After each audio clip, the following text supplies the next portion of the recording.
இன்றைக்கி சண்டே மதியம் cooking சண்டேனாலே special cooking தான்.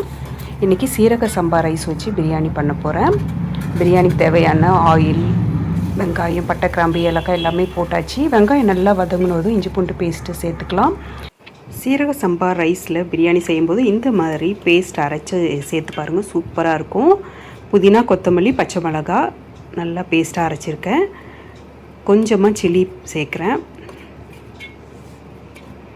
அவ்வளோதான், இன்க்ரீடியன்ட்ஸ் சேர்த்தாச்சு. இப்போ கறியை சேர்த்துக்கலாம். மஞ்சத்தூள், உப்பு போட்டு ஊற வச்சுருக்கேன், வாஷ் பண்ணி.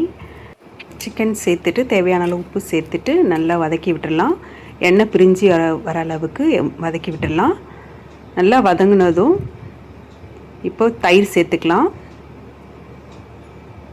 தயிர் சேர்த்துட்டு தேவையான அளவு தண்ணி ஊற்றுறேன். 1 டம்ளருக்கு 1.25 டம்ளர் தண்ணி ஊற்றுறேன். 1 டம்ளர் ரைஸ்க்கு.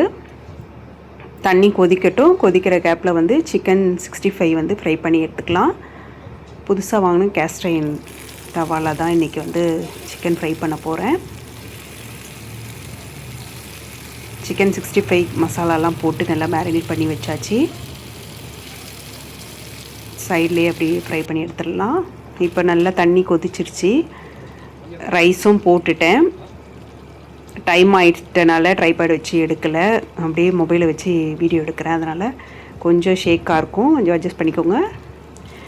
லைட்டாக கொதி வரும்போது லெமன் சேர்த்துக்கலாம். 65 திருப்பி போட்டுடலாம். 65 ஒரு 5 மினிட்ஸில் ரெடி ஆகிடும். இன்றைக்கி சண்டே பார்த்திங்கன்னா சூப்பரான விருந்து. சீரக சம்பா சிக்கன் பிரியாணி, தொன்னை பிரியாணி ஸ்டைலில் 65 தயிர் பச்சடி வச்சு சாப்பிட வேண்டியதான். இந்த மாதிரி மெத்தடில் ட்ரை பண்ணி பாருங்கள், சூப்பர் டேஸ்ட்டாக இருக்கும். இந்த பிரியாணியில் பார்த்திங்கன்னா தக்காளி சேர்த்துருக்க மாட்டேன். எப்போவுமே சீரக சம்பா ரைஸ்க்கு தக்காளி சேர்க்காமல் பிரியாணி செஞ்சு பாருங்கள், சூப்பராக இருக்கும்.